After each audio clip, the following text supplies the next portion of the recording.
네, 시간이 되었으므로 숭실사이버대학교 온라인 개강 예배를 시작하도록 하겠습니다. 오늘 예배는 코로나19로 인해서 찬송가를 부르지 않고 진행이 됩니다. 다 함께 묵도하시겠습니다. 하나님을 여기시니 예배하는 자가 영과 진리로 예배할지니라. 아멘. 주님의 시간 우리 모여서 진정 주님을 열망하는 마음으로 또 한 학기를 시작하며 예배로 나아갑니다.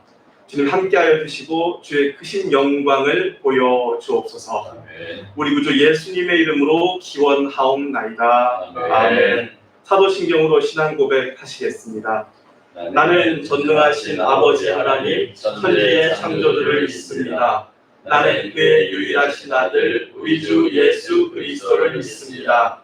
그는 성령으로 잉태되어 동정녀 마리아에게서 나시고 본디오 빌라들에게 고난을 받아 십자가에 못 박혀 죽으시고 장사된 사흘 만에 죽은 자 가운데서 다시 살아나셨으며 하늘에 오르시어 전능하신 아버지 하나님 우편에 앉아 계시다가 거기로부터 살아있는 자와 죽은 자를 심판하러 오십니다. 나는 성령을 믿으며 거룩한 공교회와 성도의 교제와 죄를 용서하는 것과 몸의 부활과 영생을 믿습니다. 아멘. 이 시간 정병욱 부총장님 나오셔서 기도해 주시겠습니다.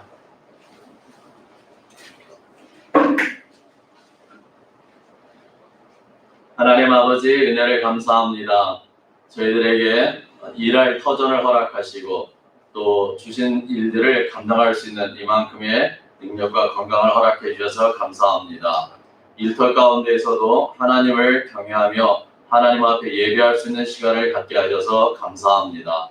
이 시간이 하나님의 사랑이 넘치는 시간, 하나님의 은혜가 충만한 시간이 되게 하여 주옵소서. 아버지 하나님, 저희 숭실사이버대학교를 사랑하셔서 이날까지 하나님 뜻 가운데 인도해 주셔서 감사합니다. 지난 입시 가운데도 하나님께서 도우신 그 결과로 좋은 성과가 있게 하셔서 하나님 감사하고 그 일들에서 애쓰고 수고하신 분들 하나님께서 칭찬하시고 위로하시고 격려하여 주옵소서. 또 하나님 코로나 바이러스로 인해서 여전히 어려운 가운데 있습니다. 이 어려움이 속히 물러갈 수 있도록 하나님께서 강력하게 주장하여 주옵소서. 아버지 이 바이러스로 인해서 관계가 깨지고 있습니다. 서로 만나는 것이 어려워지고 사람들 간의 교제가 어려워지고 모이는 것들이 힘들어지고 아버지 세대가 변하는 놀라운 일들이 지금 벌어지고 있는데 하나님께서 이 일들을 통해서 저희들 가운데 하나님의 뜻을 다시 한번 생각하는 귀한 계기가 될 수 있도록 하나님 도와주시고 이 코로나로 인해서 어려움을 겪는 사람들이 없도록 주님께서 지켜주시고 보호하여 주옵소서. 또 하나님 태풍이 올라오고 있습니다. 이 태풍이 이 나라를 지나갈 때에 하나님 큰 피해 없이 안전하게 보호하여 주시고 아버지 하나님 이 태풍을 인해서 우리나라뿐만 아니라 저 북한이나 이웃 나라들에게도 큰 어려움이 없이 무사히 지나갈 수 있도록 하나님께서 지켜주시고 보호하여 주옵소서. 이제 하나님 2학기 강의가 시작됩니다. 하나님께서 보내주신 많은 학생들 저희가 잘 보호하고 또 가르치고 또 저들의 필요한 것들을 저희가 잘 공급하여 줌으로 말미암아 하나님 저들이 학교 안에서 풍성함을 누리고 더 많은 성과를 거두며 나갈 수 있도록 하나님 도우시고 인도하여 주옵소서. 하나님 학교를 위해서 애쓰고 수고하시는 우리 송장님 하나님께서 지혜를 주시고 건강을 주시고 아버지 하나님의 마음에 합당한 것들을 계속해서 부어주시므로 말미암아 이 학교가 더욱더 번성하고 발전하고 아버지의 뜻을 이루는 귀한 터전으로 나아갈 수 있도록 하나님께서 계속해서 인도하시고 역사하여 주시옵소서. 함께 애쓰고 수고하는 구성원들에게도 하나님 함께하여 주옵소서. 또 조교 선생님들, 직원 선생님들, 교수님들까지도 하나님께서 건강을 지켜주시고 각 가정을 평안케 하여 주시고 아버지 맡겨진 사명을 잘 분별하며 감당해 나갈 수 있는 힘과 능력도 허락하여 주옵소서. 아버지 하나님 감사합니다. 오늘 말씀을 전할 김용환 교수님에게도 하나님 함께하여 주시고 아버지 하나님의 말씀을 대언할 때 그 말씀이 우리의 심령을 꿰뚫고 우리 마음에 새겨져서 말씀을 붙잡고 삶으로 살아내는 저희들이 될 수 있도록 하나님 도와주시옵소서. 할렐루야. 아버지 감사합니다. 다시 한번 이 학교 가운데 하나님의 예배할 수 있는 시간을 허락하셔서 감사하고 하나님을 예배함으로 말미암아 다시 한번 하나님의 백성됨을 기억하고 아버지의 뜻을 이루어갈 수 있는 마음을 주심을 감사합니다. 하나님 홀로 영광 받으시고 높임 받으시옵소서. 예수 그리스도의 이름으로 기도하옵나이다. 아멘. 네, 이 시간에는 정무성 총장님 나오셔서 개강 인사해 주시겠습니다.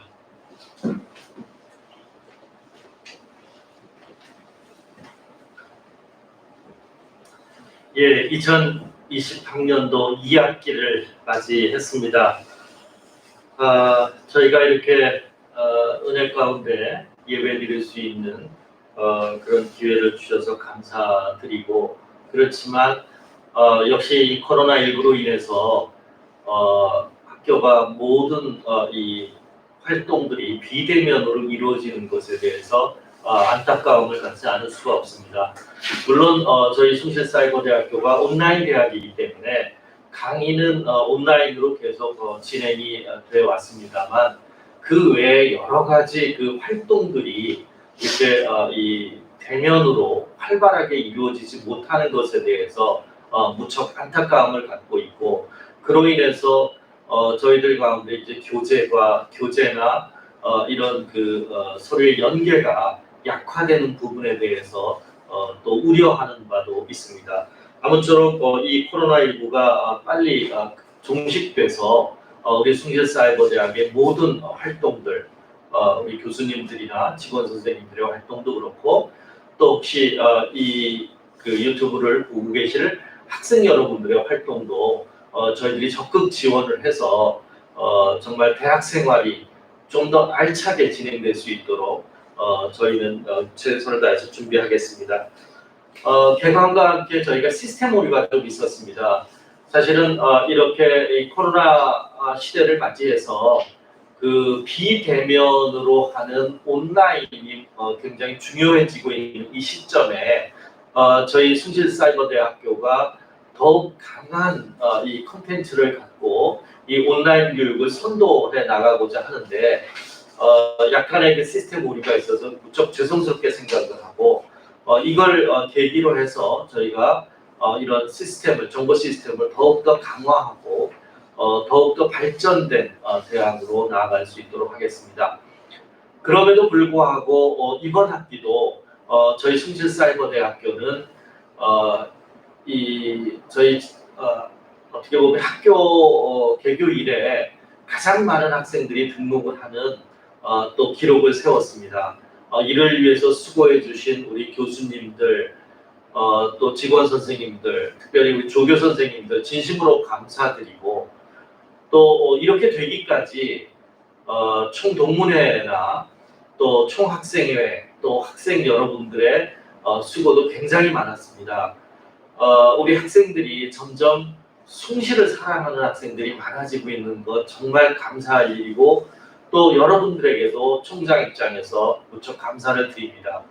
저희 숭실사이버대학교가 여러분들의 기대에 어긋나지 않게 하나님 보시기에 아름다운 학교, 또 이 교육 내용이 충실한 학교, 또 이 학생들이 만족하는 학교를 만들어내기 위해서 총장 입장에서 최선을 다하도록 하겠습니다.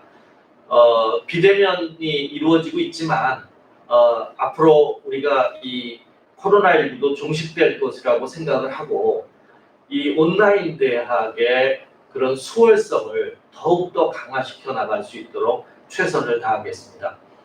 이번 학기도 많은 분들이 지금 수고해주고 계신데 부디 이 시국에 건강하시고 평안하셔서 더욱더 우리 학교를 하나님 보시기에 좋은 학교로 만들어 나가는 그런데 최선을 다해 주시기 바랍니다.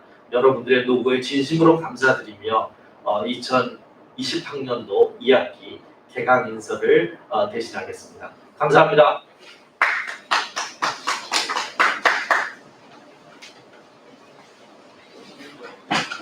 네, 오늘 하나님께서 우리에게 주신 말씀은 요한일서 4장 1절 말씀입니다. 대외협력팀 김석희 과장님 나오셔서 하나님의 말씀을 공독해 주시겠습니다.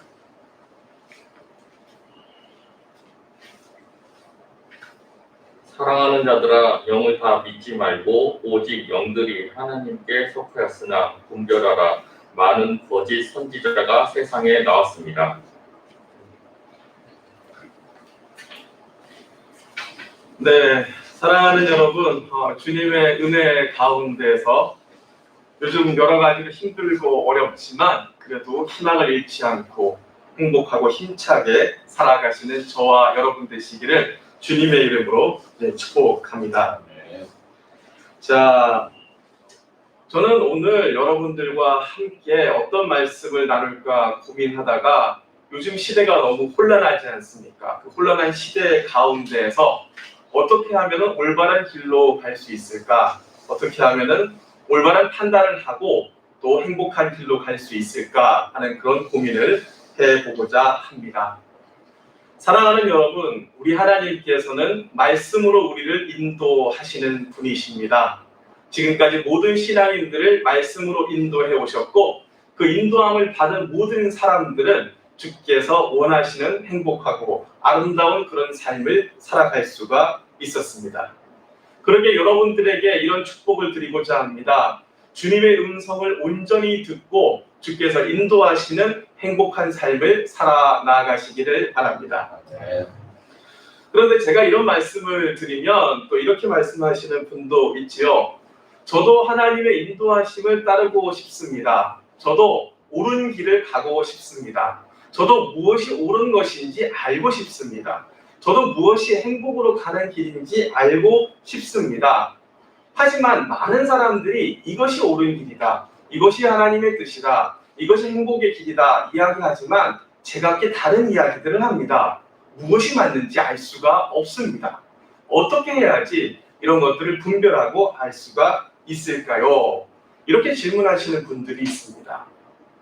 저는 이러한 의문은 굉장히 타당한 것이고 동시에 오늘날과 같이 이렇게 혼란한 시기에는 필요한 질문이라고 생각됩니다. 오늘 본문에도 영들을 분별하라 이렇게 말씀하고 계십니다. 모두가 이것이 하나님의 말씀이다, 이것이 하나님의 뜻이다, 그리고 이것이 옳은 길이다 이야기하지만 정말로 그것이 옳은 길인지 하나님의 뜻인지는 분별해 볼 필요가 있습니다. 그렇다면은 이것을 분별하는 기준에는 무엇이 있을까요? 오늘 저는 여러분들에게 이러한 옳음에 대한 분별, 하나님 말씀에 대한 분별을 할 수 있는 4가지 기준에 대해서 한번 말씀드리고자 합니다. 자, 필요하신 분들은 노트를 하셔도 좋겠고요. 첫 번째 기준은 성경 말씀입니다. 하나님께서는 결코 자신의 말씀을 바꾸시는 분이 아니지요. 이사야서 40장 8절에 푸른 마르고 꽃은 시드나 우리 하나님의 말씀은 영원히 서리라 이렇게 말씀하셨고요. 누가복음 21장 33절에 천지는 없어지겠으나 내 말은 없어지지 아니하리라 이렇게 말씀하고 계십니다. 우리 하나님께서는 말씀을 바꾸시는 분이 아닙니다. 1000년, 2000년, 3000년 전에 그렇게 말씀하셨다 그러면 지금도 동일한 말씀으로 우리에게 다가오시는 분입니다. 하지만 세상의 진리는 그러하지 않지요. 우리가 가장 타당하다고 믿을만하다고 신뢰성이 있다고 생각하는 지식에는 과학 지식이 있습니다. 그러나 과학 지식도 시간이 지남에 따라 새로운 발견이 있음에 따라 변하게 되어 있습니다. 자, 빛이 뭘로 되어 있죠? 옛날에는 빛은 물질이 아니라 파동이라고 그랬습니다. 그런데 아인슈타인, 여러분 아인슈타인 잘 아시죠? 아인슈타인은 빛이 아주 작은 입자라는 사실을 증명해서 그 전에 파동이라는 사실을 뒤집었어요. 근데 요즘은 뭐라고 그럴까요? 빛은 입자인 동시에 파동이다 이렇게 이야기합니다. 과학적인 사실도 변합니다. 하지만 하나님의 말씀은 변하지 않습니다.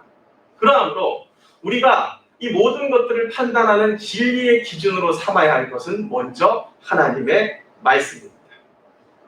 아무리 그럴듯해 보인다 할지라도, 아무리 옳아 보인다 할지라도 하나님 말씀과 배치되는 것이라 그러면 그것은 옳은 것일 수가 없습니다. 두 번째는 무엇일까요? 예수님의 인격입니다.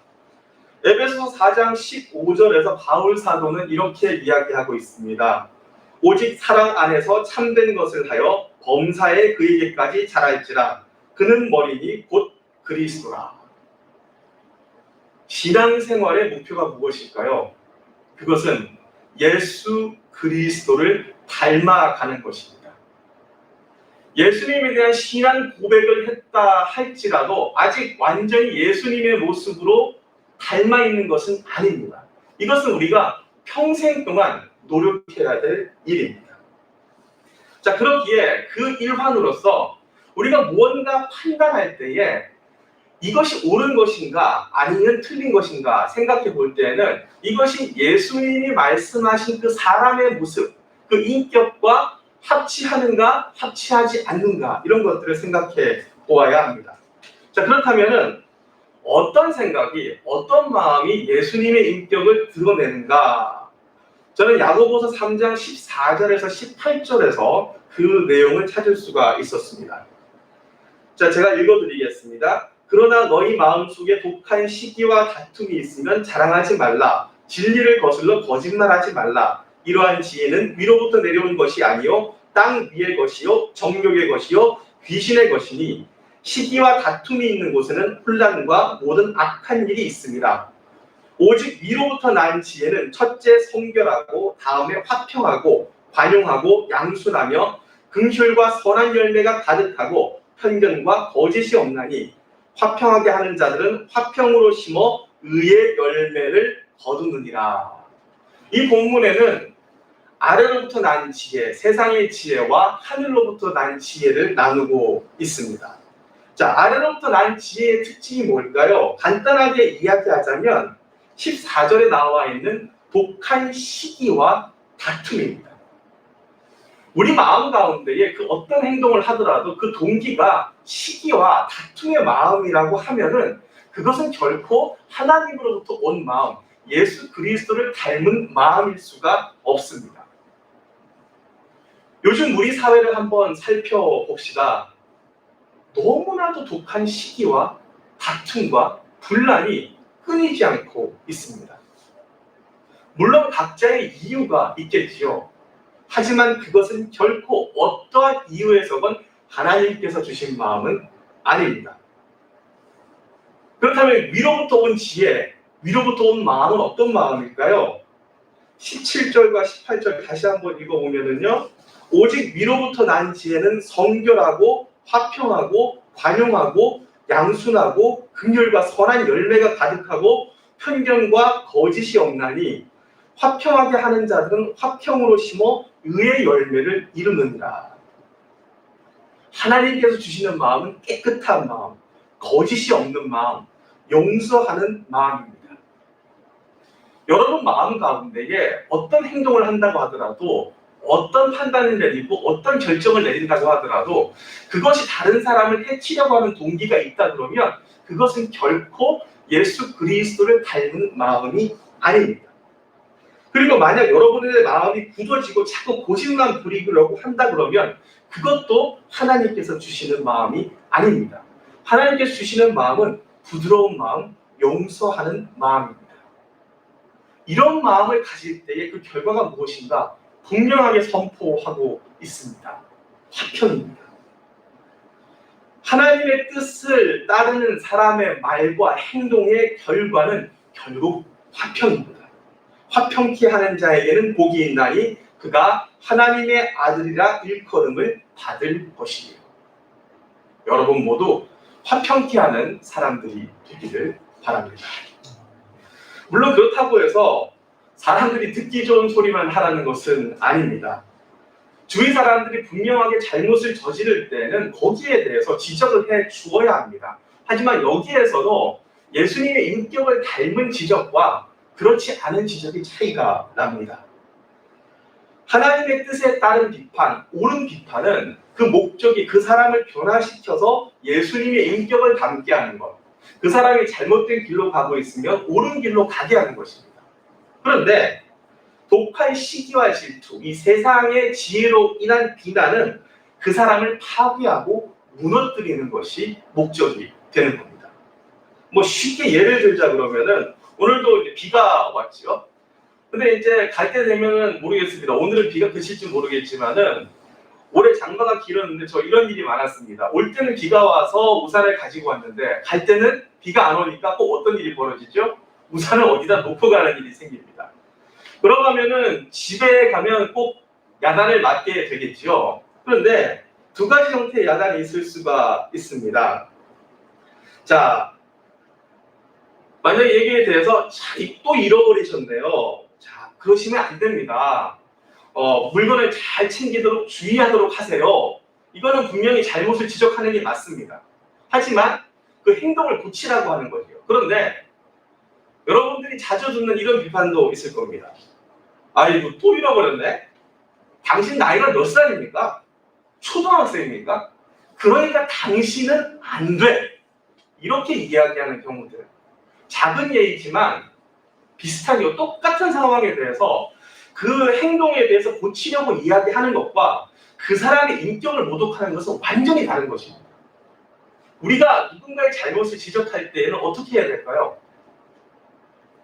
아까 말씀드렸던 것처럼 그 잘못 자체를 지적하고 그 사람을 변화시키는 이야기를 해야 합니다. 결코 그 사람의 인격을 모독하거나 아니면 너는 안 돼 이런 이야기를 하면 되지 않는 것이지요. 이것이 하나님의 뜻에 따른 책망입니다. 여러분 모두 이런 마음을 통해서 화평케 되는 사람이 되기를 바랍니다. 세 번째 기준은 지혜로운 사람의 생각입니다. 우리가 어떤 결정하기 어려운 일들을 볼 때에 스스로 그냥 판단하기가 어려울 때 다른 사람들의 조언을 구하죠. 하지만 조언을 잘 구해야 합니다. 아무의 말을 듣는다고 해서 그것이 옳다는 보장이 없지요. 그렇다면 여기에 어떤 사람의 조언을 구해야 하는가? 성경에서 이야기하는 조건이 하나 있습니다. 잠언 13장 20절에 이렇게 되어 있습니다. 지혜로운 자와 동행하면 지혜를 얻고 미련한 자와 사귀면 해를 받느니라. 성경에서 그런데 지혜로운 사람이라는 것은 세상에서 무언가 성공하는 그런 지혜를 많이 가진 사람, 기술을 많이 가진 사람을 이야기하는 것이 아닙니다. 잠언에서 이야기하는 지혜로운 사람은 하나님을 경외하는 사람, 하나님이 두려운 줄을 아는 사람, 하나님이 이 세상을 분명히 바라보고 계시고 자신의 뜻대로 이끌 것이라는 것을 알고 있는 사람입니다. 그런 사람의 말을 들을 때에는 지혜롭게 된다. 그도 하나님을 경외하게 되고 하나님의 뜻을 알게 된다. 이런 거고요. 그 다음에 미련한 자와 사귀면은 미련하게 된다고 해서 자꾸 뭐라고 되어 있습니까? 해를 받는다고 되어 있어요. 즉 하나님의 뜻에 맞지 않은 그런 일들, 처음에는 그런 일들을 통해서 성공하는 것 같고 이기는 것 같지만 결국에는 해를 받게 된다. 이렇게 이야기하고 있습니다. 하나님을 경외하는 진실된 사람들과 함께 지혜를 나누면서 이 어려운 시간들을 헤쳐나가는 저와 여러분 되시기를 주님의 이름으로 축복합니다. 자, 이제 마지막 기준입니다. 네 번째 기준은 하나님께서 나에게 주신 기질과 은사입니다. 모든 조건을 다 충족하는데 이것이 맞지 않을 수가 있어요. 그게 나에게 맞지 않는 조언입니다. 나에게 맞지 않는 길입니다. 자, 여러 가지 물건들이 있지만 예를 들자 그러면 오늘은 이제 마이크가 없어요. 이제 비대면을 하다 보니까 마이크가 있다고 칩시다. 근데 이 마이크를 보면서 아무도 여기에 앉아야 되겠다 이런 생각은 하지 않을 겁니다. 왜요? 마이크의 목적은 뭐죠? 소리를 키우는 겁니다. 그죠? 만약에 앉으려고 그러면 뭘 사용해야 될까요? 네, 의자를 사용해야 합니다. 제가 말씀드리려고 하는 것은 무엇이냐면 하나님께서는 각 사람에게 그에 맞는 기질과 재능을 주셨습니다. 그리고 그 사람을 통해서 이루고자 하는 것은 그 사람의 기질과 재능에 맞는 것이지 전혀 엉뚱한 것을 원하지는 않는다는 것이죠. 그러기에 내가 무언가를 판단할 때에 과연 이 하려고 하는 일이 그리고 내가 결정하려고 하는 일이 내가 어디론가 가려고 하는 그 방향성이 나에게 맞는 것인가 맞지 않는 것인가 객관적으로 보면 옳은 것일 수가 있어요. 하지만 나에게는 맞지 않는 것일 수가 있습니다. 이러한 것들을 한번 생각해 보셔야 합니다. 자, 사랑하는 여러분, 오늘 저는 여러분들에게 이 혼란한 시기에 어떠한 판단을 내리고 어떠한 곳으로 가야 할까에 대한 4가지 기준을 말씀드렸습니다. 첫 번째는 하나님의 말씀, 두 번째는 예수님의 인격, 세 번째는 하나님을 경외하는 지혜 있는 사람들의 의견, 마지막으로는 하나님께서 우리에게 주신 은사입니다. 여러분, 우리는 너무나도 말이 넘쳐나는 그런 시대에 살아가고 있습니다. 제각기 달콤한 말로 이것이 옳다, 이 길이 옳다, 그렇게 주장합니다. 하지만 듣기에 좋다고, 목소리가 크다고, 카리스마 있어 보인다고 옳은 말이 아닙니다. 냉철하게 판단하시고 또 주의 말씀에 따라서 예수님의 인격에 비추어서 판단하시고 옳은 길을 걸어가시는 저와 여러분 되시기를 주님의 이름으로 축복합니다. 기도하겠습니다. 하나님 아버지 감사합니다. 저희를 너무나도 혼란한 시기 가운데 있습니다. 그 가운데 또 새 학기가 시작되었습니다. 우리에게 하늘의 지혜를 허락하여 주시옵소서. 세상 사람들은 길을 잃고 흔들린다 할지라도 우리는 진정으로 주님을 바라보며 독수리 날개치며 올라가는 귀하고 아름다운 한 학기가 되게 하여 주옵소서.